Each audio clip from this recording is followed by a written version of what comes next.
ఎంపీలు good bye చెప్పే పరంపరలో మరో ఎంపీ కూడా చేరే అవకాశం కనిపిస్తోంది. ఇంకో ఎంపీ వైఎస్ఆర్ కాంగ్రెస్ పార్టీతో టచ్లోకి రావడం సంచలనంగా మారింది. టీడీపీ ఎంపీ తోట నరసింహం, వైసీపీ నేత బొత్స సత్యనారాయణ భేటీ జరిగినట్లు విశ్వసనీయ వర్గాల సమాచారం. తోట స్వగ్రామం కిర్లంపూడి మండలంలోని వీరవరంలో ఇరువురు నేతలు భేటీ అయ్యారని తెలుస్తోంది. దాదాపు అరగంట పాటు చర్చలు జరిగినట్లు సమాచారం.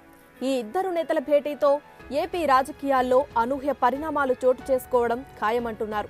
కాకినాడకు చెందిన టీడీపీ నేత ఎంపీ తోట నరసింహంతో వైసీపీ నేత బొత్స సత్యనారాయణ భేటీ అవ్వడం తెలుగుదేశం పార్టీకి షాక్ వంటిదేనని పేర్కొంటున్నారు. కిర్లంపూడి మండలంలోని తోట నరసింహం స్వగ్రామం వీరవరం వెళ్లిన బొత్స ఆయనతో దాదాపు అరగంట పాటు చర్చలు జరిపినట్టు సమాచారం.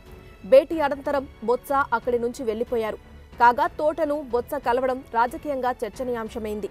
ఇప్పటికే టీడీపీ ఎంపీలు అవంతి శ్రీనివాస్, పి రవీంద్రబాబు తెలుగుదేశం పార్టీకి గుడ్ బై చెప్పి వైసీపీలో చేరిన సంగతి తెలిసిందే.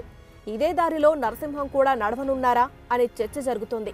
కాగా ఈ పరిణామంపై తెలుగుదేశం పార్టీ స్పందించాల్సి ఉంది.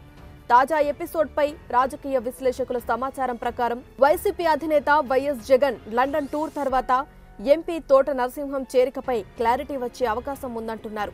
జగన్తో బొత్స సమావేశమై తోట చేరిక ప్రతిపాదన గురించి చర్చిస్తారని, జగన్ నిర్ణయాన్ని బట్టి ఈ చేరిక ఉంటుందని పేర్కొంటున్నారు.